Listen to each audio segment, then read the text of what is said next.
Hey, halo everybody. Ketemu lagi bareng Bayu di podcast seri Australian GP.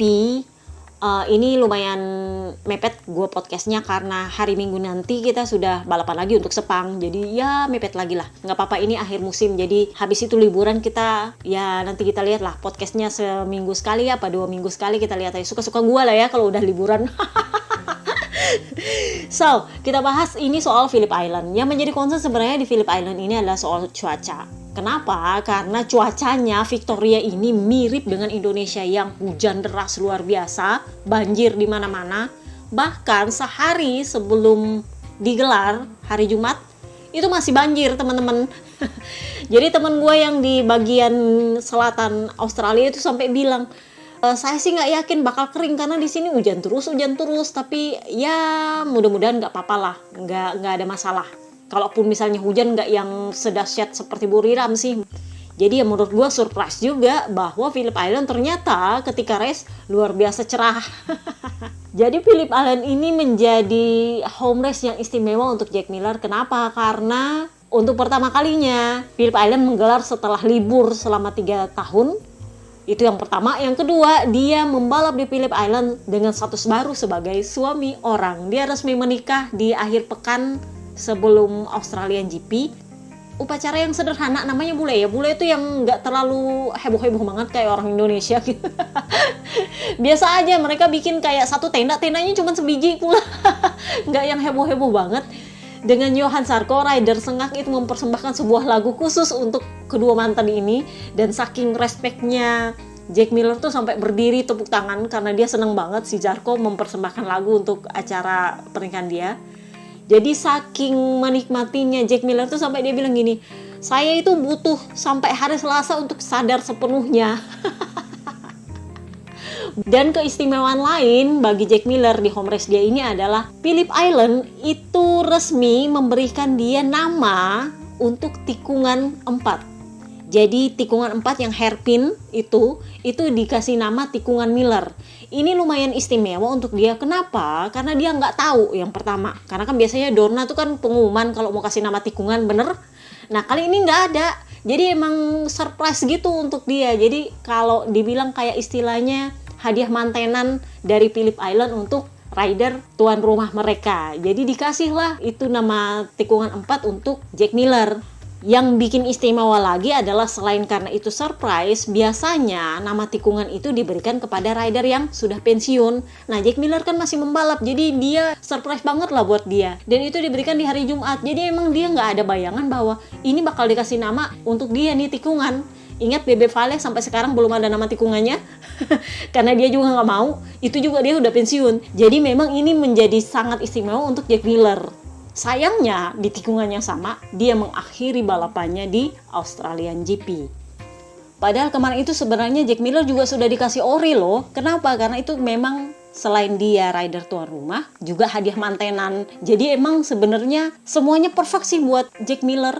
Makanya dia sempat merangsek ke depan untuk battle sama Pecco Bagnaia. Masih ingat? Itu sebelum akhirnya dia disapu jagat sama Alex Marquez. Jadi memang waktu gue posting soal alokasi ban, gue sudah bilang si ori itu bakal Jack Miller.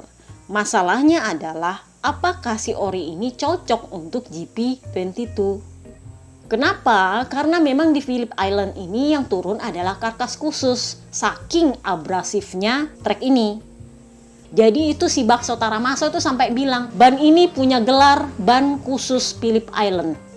Jadi karkasnya itu adalah perpaduan antara Austria dan Buriram, oke? Tetapi dengan sisi kiri lebih tebal. Karena kan yang Austria sama Buriram itu sisi kanannya lebih tebal. Nah ini enggak, sisi kirinya lebih tebal.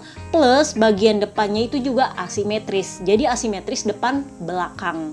Jadi ini yang bikin tricky bagi para rider. Biasanya ban belakang yang asimetris, ban depan simetris. Nah sekarang saking abrasifnya ini aspalnya Phillip Island, jadi itulah kenapa Piero Taramaso mengatakan ini adalah kombinasi ban unik khusus Phillip Island. Nah ini juga yang membuat undian pun itu agak-agak tricky. Masih ingat kondisi wet di Buriram? Itu hasilnya ada yang bagus, ada yang enggak. Yang nggak bagus adalah Snake Taro, padahal di Indonesia waktu balapan dengan sama basahnya itu dia bagus. Tetapi di Buriram dia jelek. Kenapa? Karena memang tipikalnya Buriram itu berbeda. Oke? Di Phillip Island, ban ori lu belum tentu cocok sama motor lu. Kenapa? Karena treknya juga trek khusus. Jadi memang trek Phillip Island ini sebenarnya itu cocok untuk mesin inline. Masih ingat, mari kita mundur-mundur ke belakang, rata-rata Yamaha itu tampil bagus di sini. Suzuki kemarin, Alex Rins, Papa Lucas juga tampil bagus. Kenapa? Karena memang sebenarnya cocok untuk mesin inline. Kondisinya adalah lebih kurang ausnya, gue nggak tahu kenapa, tetapi untuk yang V4 itu rata-rata ausnya luar biasa, kecuali punyanya Marc Marquez. Jadi ini memang menjadi perhatian khusus untuk para rider yang bingung, dia ini pakai ban soft tapi kok bisa podium. Ada yang memilih strategi gue mau hemat ban, seperti Alex Rins itu memilih strategi untuk menghemat ban. Meskipun dia sendiri bilang bahwa sebelum balapan kita sudah menandai di titik-titik mana kira-kira kalau saya paksakan itu akan habis ban. Jadi saya biasanya lebih mengalir di tempat itu untuk mengurangi kondisi aus ban. Tetapi Marco B sendiri bilang, saya sendiri kagum bisa banget dia pakai ban soft si Marc Marquez itu. Para Ducati pakai medium aja susah, apalagi soft. Padahal faktanya adalah Honda ini mesin V4. Ada yang bilang apakah itu dia pakai ori? Enggak. Yang dapat ori sih tetap Jack Miller. Tetapi memang dari awal gue udah bilang, Marc Marquez itu cuman ban apes yang bikin dia gagal podium. Dari awal gue udah bilang ya, dari Buriram kemarin kayaknya gue bilang. Karena ini pertama adalah tikungan yang lebih banyak kiri. Kalau tikungan lebih banyak kiri, dia biasanya itu lebih bagus dibanding sirkuit yang banyak tikungan kanannya. Itu yang pertama. Yang kedua, dia ini pernah mulai dari belakang startnya, finishnya di depan. Jadi dia ngerti dengan baik kondisinya Phillip Island di mana dia bisa menghemat bannya. Jadi memang apakah dia pakai ori atau KW1? KW1 sama dengan Alex Rins. Alex Rins juga pakai KW1, kelihatannya jadi pakai ori. Kenapa? Karena ketika yang pakai ori, Jack Miller itu keteteran di belakang karena dia mesinnya V4. Nah, pengecualinya adalah Marc Marquez karena Hondanya adalah mesin V4 juga, tapi kok bisa sama bagusnya dengan mesin inline? Itu karena dia tahu triknya Phillip Island, karena memang dia udah bagus banget selama ini di situ. Gua udah bilang KW1, KW2 terserah. Kenapa? Karena cuma ban apes yang bikin dia nggak podium. Kemudian prediksi gue yang lain yang soal Quartararo. Jadi kemarin tuh ada yang tanya di blog, kira-kira siapa yang bakal flop? Flop itu artinya bagus, kemudian nanti ternyata hasilnya jelek. Gue bilang kita lihat soal Quartararo. Kenapa? Karena di Aragon kemarin itu dia dapat 0 poin lebih karena disapu jagat oleh Jurun Rakor. Oke, jadi dia nggak dapat ban apes. Kemudian di Motegi itu dia dapat ori. Dia alon-alon asal kelakon. Yang dapat ban apa siapa? Pecco Bagnaia. Bannya cepet banget aus. Sementara Quartararo yang emang M1 itu kurang cocok sama ori, ya alon-alon asal kelakon, yang penting dapat poin aja. Oke? Kemudian di Buriram, apakah dia dapat ban apes? Enggak, karena itu wet. Wet itu nggak ada apes, nggak ada KW, nggak ada ori. Semuanya sama rata. Jadi lebih kepada kemarin katanya dia, akhirnya sih dia minta maaf. Dia bilang saya minta maaf kepada wartawan karena sempat menolak untuk wawancara. Jadi wawancara yang muncul itu pertama munculnya di pernyataan resmi Yamaha. Kemudian yang kedua itu beberapa jam setelah akhir balapan. Jadi dia tuh nggak mau diwawancara setelah balapan. Jadi kalau ada yang tanya, kok ada wawancaranya dia? Ada wawancaranya, tapi itu setelah beberapa saat, beberapa jam setelah balapan. Nggak langsung wawancara begitu selesai balapan, dia langsung tutup pedok waktu itu. Nah, sama yang di Australia kemarin. Jadi dia bilang di Buriram itu yang salah sejak awal adalah tekanan ban. Jadi dia sudah mempelajari apa yang salah sampai dia ini tetap aja lelet, padahal itu di sirkuit basah. Awalnya kepala krunya dia waktu di Buriram karena dia nggak mau diwawancara, Gubelini yang wawancara akhir race. Jadi Gubelini bilang, kami merasa ada yang aneh dengan ban. Kenapa? Karena di Indonesia kami baik-baik saja, bagus. Di Motegi ketika hujan, bagus juga. Tapi kenapa di Buriram kami jelek sekali?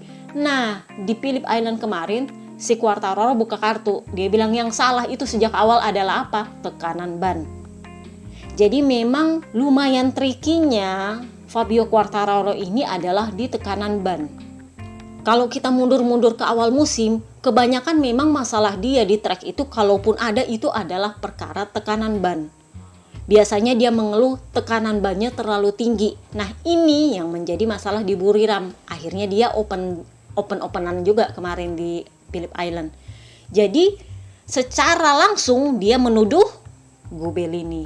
Jadi Gubelini nggak mau berkonfrontasi juga sih. Dia akhirnya mengaku salah. Dia bilang, saya sudah melakukan kesalahan soal tekanan ban. Udah, dia nggak mau menyangkal lagi. Meskipun waktu di Buriram kemarin, setelah balapan, dia yang ambil alih wawancaranya Quartararo, dia bilang yang aneh adalah ban. Jadi secara logika, itu dia belum pernah dapat ban apes sejak Aragon. Misano kayaknya dia dapat ban apes deh. Gue lupa dapat ban apes apa KW2 ya? Kayaknya ban apes ya. Jadi kemarin waktu ditanya apakah bakal ada flop untuk Quartararo, gue udah bilang kira-kira bakal drama long point lagi nggak ya? Waktu itu kan dia melebar di sesi warm up ya kalau gue nggak salah bilang. Tetapi di hari sebelumnya gue udah komentar juga di blog. Gue bilang kita lihat aja karena sejauh ini Quartararo belum pernah dapat ban apes. Akhirnya dapatnya di Australia. Kenapa? Karena memang dia sepertinya kesulitan untuk mengendalikan motornya. Melakukan kesalahan yang menurut gue fatal. Sudah 1 kali fatal dia melorot ke belakang. Begitu dia berhasil berada di posisi poin, lah dia crash. Crashnya crash sendiri, bukan karena dia battle. Jadi memang murni kesalahan dia sendiri. Jadi memang di pernyataan resminya, karena kemarin dia itu menolak untuk wawancara, begitu dia crash dia langsung masuk ke garasi. Bahkan orang Yamaha pun gak ada yang mau diwawancara. Kenapa? Karena Morbidelli juga ternyata retired. Jadi memang semua Yamaha pabrikan kemarin itu DNF. Jadi memang Jarvis punya mood juga jelek, Meregali punya mood juga jelek, semuanya moodnya jelek. Gak ada yang mau diwawancara sama sekali. Yang muncul kembali lagi adalah pernyataan resmi para rider di situsnya Yamaha. Setelah itu, beberapa jam kemudian baru ada wawancara dengan Fabio Quartararo. Menunggu dia moodnya bagus dulu, kayak gitu sama juga kan Buriram kemarin, tunggu mood dia bagus dulu baru bisa dijelaskan, baru bisa wawancara. Tetapi untuk wawancara setelah race, nggak ada yang mau diwawancara sama sekali malah kemarin. Gosipnya berhembus sepo-sepo, itu Lin Jarvis sampai langsung meeting untuk mencari tahu ini ada masalah apa dengan motornya. Kenapa? Karena memang even Morbidelli itu retired, nggak ngerti kenapa. Jadi jelas itu menjadi bahan evaluasi untuk mereka. Itulah kenapa kemarin gue bilang itu sepertinya Franco Morbidelli itu hampir pasti terdepak tahun 2024. Kemungkinan digantikan oleh Toprak. Entah itu nanti dia tukar guling dengan Toprak apa gimana, nggak ngerti juga gue. Karena memang tahun ini dia itu hampir tidak ada sama sekali kontribusinya untuk kejuaraan. Jangankan mau membantu, finish point aja susah. Jadi memang kalau dia mau bertahan di Yamaha untuk 2024, tahun depan dia harus memulai di Qatar itu dengan performa yang bagus sampai tengah musim. Paling enggak sepertiga musim. Itu kalau dia mau bertahan, karena kalau enggak Toprak yang bakal masuk. Ingat, tahun depan kan mereka enggak ada satelit. Kalau nanti 2024 akan ada satelit, gue sih pikirnya kemungkinan itu akan ada satelitnya Mastercam Yamaha. Bukan satelit lain yang ada sponsornya, enggak. Kemungkinan sih Mastercam punya. Dan itu kemungkinan enggak ada tempat untuk Morbidelli di situ. Entah nanti dia akan disorong ke Ducati, ya Ducati juga perlu lobby kalau mau pindah ke situ. Kecuali kalau dia mau masuk di Aprilia. Tapi di Aprilia kan para ridernya semuanya dikontrak untuk 2 tahun. Jadi lumayan tricky lah Morbidelli. Kalau enggak dia harus terdepak ya ke WSBK. Mau tukar guling sama Toprak atau gimana terserah dia. Nah, ngomongin soal Morbidelli, kita bahas soal VR46. Jadi, sepertinya mulai ada friksi di antara para rider Muni VR46. Jadi memang mulai Asen kemarin si Marco Bes podium, sementara Luca Marini belum pernah podium lah ya. Jadi memang bisa dirasakan bahwa Marco Bes itu vibe-nya lagi hure-hure banget, sementara Luca Marini lumayan agak-agak, lu mau buktikan apa? Udah dikasih motor pabrikan, udah dikasih kepala kru David Munoz, hampir bisa dibilang krunya Marco Bes itu totally baru semua. Sementara krunya Luca Marini itu kru lama semua. Tetapi faktanya meskipun Marco Bes masih ada di bawah Luca Marini dalam soal klasemen, tetapi dia sudah berapa kali podium kakak, dan dia berhasil meraih Rookie of the Year. Jadi memang vibe-nya itu agak berbeda. Nah ini yang menjadi friksi kemarin. Kalau kalian lihat balapannya, kan kalian selalu bisa lihat Mulai dari Motegi kemarin itu memang Marco Bes itu kesannya adalah menjaga Pecco Bagnaia. Jadi kalau dia bisa di belakangnya Pecco Bagnaia, dia di belakangnya, dan itu dia nggak akan niat untuk maju lagi. Dia nggak akan niat untuk menyalip Pecco. Dia mending di belakang jagain Pecco. Nah itu juga yang terlihat kemarin di Phillip Island. Jadi si Marco Bes meskipun mungkin dia bisa menyalip si Pecco Bagnaia, dia memilih untuk tetap di belakang. Pikiran gue sebenarnya, gue pikir ini kayaknya dijagain nih. Ya memang itu ada tim ordernya. Jadi Pablo Nieto itu memang sejak Motegi itu dia sudah bilang, saya menginstruksikan kepada anak-anak VR46 untuk membantu Pecco Bagnaia. Jadi sebenarnya bukan salah Marco Bes juga kalau dia nggak menyalip Pecco Bagnaia. Karena memang Marco Bes itu sejak di Motegi itu dia udah bilang, saya memang sebenarnya kalau saya bisa menyalip, tapi saya berpikir saya nggak mau menyulitkan Pecco, dan saya nggak mau membuat dia dalam posisi yang semakin jauh poinnya dari Quartararo. Jadi waktu di Phillip Island kemarin dia selalu berada di belakangnya Pecco, sehingga pada akhirnya dia melorot. Ketika dia melorot, Rins bisa maju. Begitu Rins bisa maju, sudah selesai Pecco. Pecco ikut juga melorot ke belakang. Tetapi posisinya selalu Pecco Marco Bes. Nah, ketika finish di belakangnya Marco Bes itu adalah Luca Marini. Sebenarnya sih nggak ada masalah, mestinya sih. Tetapi Luca Marini buang kata. Dia bilang, saya itu melihatnya justru Marco Bes itu lebih cepat dari Pecco Bagnaia. Dia itu mestinya bisa menyalip Pecco Bagnaia. Sebenarnya antara pujian dengan memancing keributan sih kalau menurut gue. Kenapa? Karena dengan adanya pernyataan itu, dia membuat seolah-olah Marco Bes itu kembali lagi sengaja membantu Pecco Bagnaia. Kemudian yang kedua, dia secara langsung menyatakan bahwa Pecco Bagnaia itu nggak layak untuk podium. Kenapa? Karena mestinya Marco Bes bisa menyalip dia. Padahal sebenarnya dia nggak perlu bilang seperti itu. Ya bilang aja memang Marco Bes cepat. Tapi apakah dia mau menyalip Pecco atau tidak, ya dia pasti punya pertimbangan khusus kalau dia mau bijak. Tetapi dia bilang apa? Si Marco Bes itu mestinya bisa menyalip Pecco. Jadi menurut gua loh ya, dia mencoba menurunkan kredibilitasnya Marco Bes. Di saat yang sama dia mau bilang si Pecco nggak layak podium. Si Marco Bes itu terang-terangan menolak hipotesa itu. Jadi dia bilang kayak gini, saya memang cepat, tetapi Pecco itu sedikit lebih cepat dari saya. Kenapa? Karena memang ini kan treknya kecil. Jadi saya nggak bisa sembarangan menyalip. Memang di titik tertentu itu saya bisa menyalip dia. Tetapi kalau di tikungan 1 saya menyalip, di sektor terakhir saya itu agak lebih lambat. Jadi begitu masuk di tikungan 1 yang bisa agak lebar dan saya bisa menyalip, sudah nggak bisa kekejar. Bisa di tikungan 10 saya salip, tetapi itu terlalu risky karena sempit. Kalau saya memaksa menyalip, itu akhirnya akan konyol bagi saya dan juga bagi Pecco. Entah kami jatuh berakhir di gravel atau kami makin tercecer. Jadi dia bilang saya memutuskan untuk tetap di belakangnya dia. Itu aja.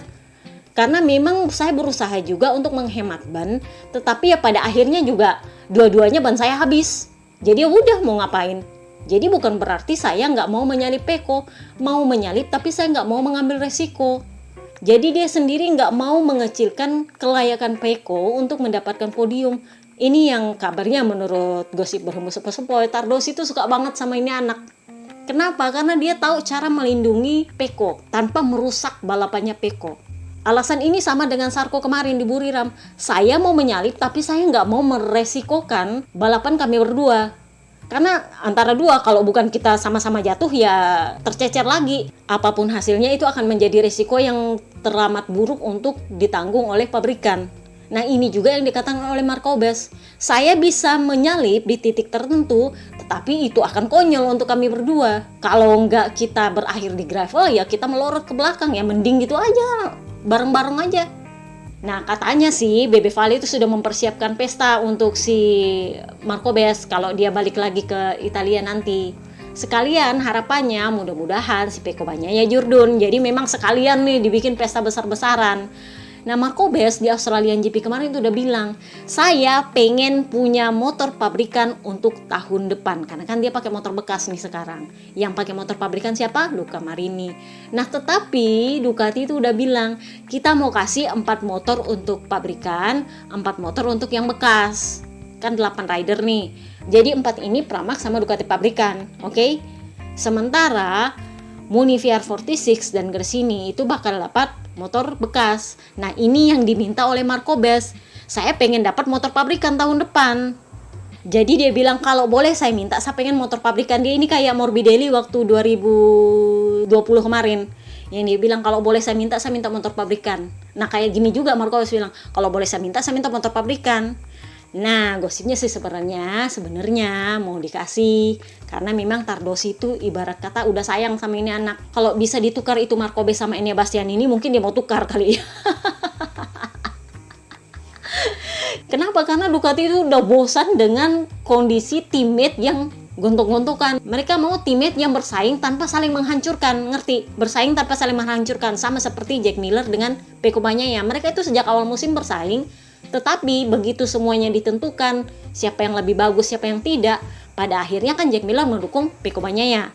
Jack Miller sendiri kemarin bilang waktu di Australian GP sebelum dia crash, dia bilang, saya itu memang battle sama Pecco Bagnaia, tetapi saya mengkalkulasi kira-kira di mana saya bisa battle sama dia tanpa mengganggu balapan dia. Istilahnya saya bisa menyalip dengan clean. Kenapa? Bukan karena dia nggak mau team order juga, tetapi ini kan home race dia. Harapan dia adalah dia bisa podium. Jadi ya menurut gue ya wajar juga sih dia agak memaksa untuk podium dan memaksa untuk battle dengan Pecco Bagnaia. Tetapi faktanya adalah karena dia tahun depan sudah pindah pabrikan, ya sebenarnya dia nggak harus patuh pada team order sih sebenarnya. Jadi memang teammate seperti ini yang dibutuhkan oleh Tardosi ada di timnya dia. Kalian bersaing tapi tanpa harus gontok-gontokan, tanpa harus saling menghancurkan. Nah itu nggak terjadi sama Bestia. Jadi dia pengennya tuh bersaing sehat tanpa ada iri-irian. Nah masalahnya kan si Marco-Bes sama si Luca Marini ini kan mulai ada iri-irian. Kenapa? Karena si Marco-Bes meskipun dia klasemennya kurang bagus, tetapi dia bisa podium. Kemudian dia berhasil Rookie of the Year. Jadi memang mulai agak ada friksi lah untuk tim ini. Gosipnya Ducati itu sebenarnya Tardosi sih pengennya mungkin bisa dinegosiasikan untuk punya motor pabrikan. Tetapi demi tim yang sejahtera, aman dan damai, Ducati mulai ngeles nih. Jadi memang gosipnya di tim order yang kemarin turun sebelum Australian GP itu memang ada janji akan diberikan ganjaran support pabrikan untuk rider yang punya kontribusi dalam membantu Pecco Bagnaia. Jadi pertama Sarko sudah pasti dapat motor pabrikan dan gosipnya supportnya juga super full. Nah si Marco-Bes nih yang minta karena dia memang menunjukkan bahwa dia adalah team player juga dan dia memang sudah berapa kali bilang saya nggak mau nyalip Pecco. Dan kemarin kesannya memang dia agak menjaga Pecco Bagnaia. Jadi ya memang untuk prestasi Rookie of the Year-nya dia memang layak diganjar oleh motor pabrikan. Kenapa? Karena si calon ikan hiu gagal, Jorge Martin itu kan dapatnya motor pabrikan. Roti juga. Jadi sebenarnya wajar bahwa Marco-Bes minta motor pabrikan sebagai hadiah Rookie of the Year plus team player. Tapi Ducati demi menjaga keamanan dan kesejahteraan dan kekondusifan tim Muni VR46 ya mulai agak ngeles. Dia bilang kalau soal support pabrikan kita nggak akan potong, kita akan support kamu, tetapi kalau mau soal motor pabrikan, kita baru akan mempertimbangkannya kalau kamu finish di atas Luca Marini di klasemen akhir. Jadi kita lihat nanti akan seperti apa. Itu lumayan jauh loh ya selisihnya antara Luca Marini sama dia. Jadi kayak Bandung Bondowoso sama Roro Jonggrang ngasih permintaan yang agak sulit untuk dipenuhi karena mereka tahu sebaiknya seperti itu. Ngerti? Mungkin lain cerita kalau misalnya Marco-Bes di posisi ketiga atau keempat klasemen mungkin masih bisa minta motor pabrikan, tetapi kalau baru Roti dan tim player ya mungkin mereka nggak segampang itu juga kasih, karena memang ya you know lah ya siapa backingnya Luca Marini, Mama Stefania. Itu Mama Stefania kalau udah ngomong Bebe Vale udah keder sendiri juga, jadi demi menjaga keamanan dan kedamaian tim lah ya. Karena Bebe Vale juga pasti akan bingung sendiri mau kasih motor pabrikan ke Marco-Bes sementara Luca Marini itu backingnya Mama Stefania, dan kalau Mama Stefania bilang enggak ya enggak. Jadi memang agak-agak si malakama. Cara satu-satunya kalau memang Marco-Bes kekeh untuk motor pabrikan adalah dia mendatangkan sponsornya sendiri dan membayar motornya sendiri. Itu bisa. Tapi menurut gua itu akan tambah menjadi bahan untuk akademi. Takutnya dia nanti akhirnya kayak Baldassari di depak. Kenapa? Karena nggak nurut sama manajemen. Itu jadi si malakama juga. Tapi ya boh lah, kita lihat aja nanti. Nah, sekarang kita bahas Papa Lukasnya. Papa Lukas itu kemarin bisa dibilang adalah hadiah terindah untuk Suzuki sebagai perpisahan. Ini adalah sebuah kehormatan untuk tim, sebuah tanda perpisahan dari kami untuk MotoGP. Jadi memang si Suppo tuh sampai yang terima kasih banget lah sama Alex Rins. Alex Rins sendiri bilang, saya berterima kasih kepada tim yang sejak awal musim meskipun kondisinya seperti ini tetap mensupport saya. Jadi iya, ini adalah sebuah perpisahan manis untuk Suzuki yang tahun depan udah nggak membalap. Yang menurut gua secara nggak langsung Papa Lukas menunjukkan bahwa dia sebenarnya lebih layak menjadi teammate-nya Marc Marquez daripada Jordan tak dianggap Joan Mir. Ya, excuse-nya Joan Mir kemarin adalah karena dia kan baru kembali dari cedera. Tetapi bahkan jika dia nggak cedera pun menurut gua tetap lebih layak Alex Rins sih kalau menurut gua. Tapi ya begitulah, si Marc Marquez sendiri udah bilang dia ini emang layak untuk masuk Honda. Jiwa fightingnya luar biasa karena dia sendiri berani battle lawan Marquez. Bahkan dengan motor yang seadanya. Nah, jadi si Marc Marquez kemarin itu sampai yang senang banget. Akhirnya dia podium ke-100. Plus ini adalah podium pertamanya setelah dia comeback. Plus juga dia berhasil menunjukkan kepada timnya bahwa dia adalah rider yang layak untuk dipercaya. Jadi ternyata kemarin dia itu keceplosan. Dia bilang kayak gini, saya itu memilih ban soft itu atas keinginan saya. Dan saya ditentang oleh tim. Jadi saya bilang kayak gini, taruh aja itu ban soft di motor, resikonya itu nanti saya yang tanggung. Pada akhirnya dia berhasil membuktikan bahwa ban soft dia itu berhasil mengantar dia ke podium. Dia bilang kalau saya pakai medium mungkin gak akan podium saya.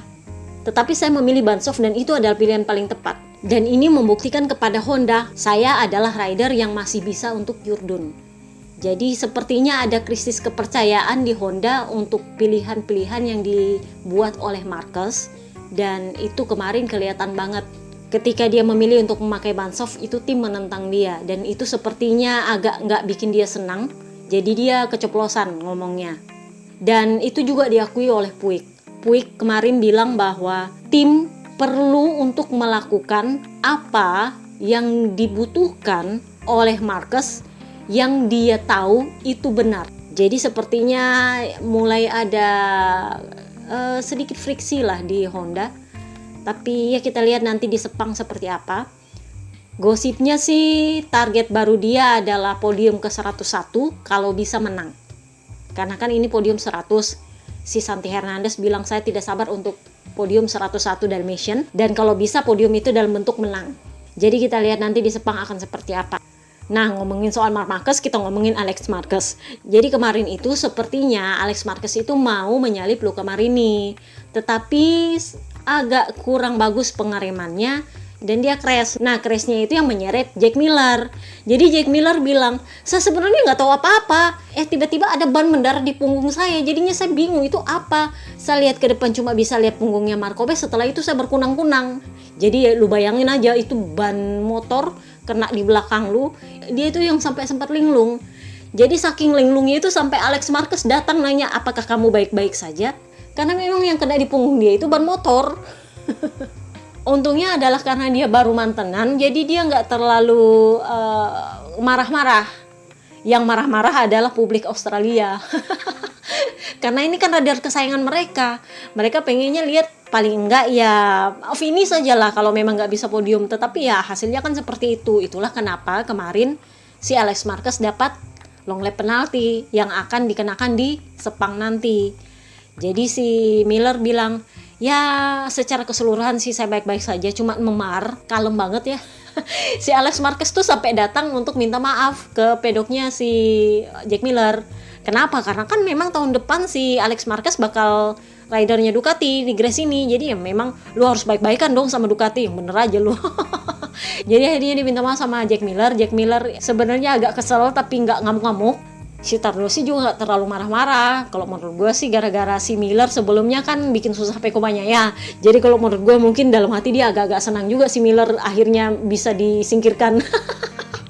Mudah-mudahan gue salah. Karena kan sebelumnya kan si Miller yang bikin susah Peko tuh. Akhirnya kan karena si Miller tersingkir, si Peko akhirnya dijagain sama Markobes. Jadi kalau menurut gue mungkin sebenarnya Tardosi itu nggak terlalu marah karena akhirnya ini orang tersingkir juga daripada ngerepotin si Peko kan ya. Mudah-mudahan gue salah. Jadi si Alex Marquez tuh bilang, ya saya mengerti bahwa si Miller marah karena memang ini home race dia, tetapi ya dia juga dulu pernah melakukan kesalahan karena dulu kan juga si Miller rookie yang lompat dari Moto3, jadi memang dia banyak disoroti karena terlalu banyak melakukan kesalahan. Jadi itulah yang dipakai oleh Alex Marquez untuk membela diri. Dia bilang untungnya Tardosi juga nggak terlalu marah. Jadi nanti di Sepang si Alex Marquez bakal dapat LLP, long lap penalty. Nah, dengan unggulnya Pecco Bagnaia 14 poin, bayangkan dari sebelumnya tertinggal 2 poin, di awal musim tertinggal 90 poin. Sekarang dia unggul dengan 14 poin. Sebenarnya di Sepang nanti dia bisa kunci jurun. Jadi dia butuh sekitar 11 poin, lengkap jadi 25 poin untuk kunci jurun. Jadi skenarionya adalah dia bisa kunci jurun kalau satu, dia menang, Quartararo nggak podium, dan Alex Espargaro terserah finish di mana, itu nggak peduli. Yang penting dia menang dan Quartararo nggak podium. Yang kedua, kalau dia podium 2, Quartararo harus finish di posisi 7 atau ke bawahnya, dan Papa Kembar itu finish di podium 3. Kalau dia finish di podium 3, Pecco-nya finish di podium 3, Snectaro itu harus finish di 11 dulu atau ke bawah, dan Papa Kembar di P4.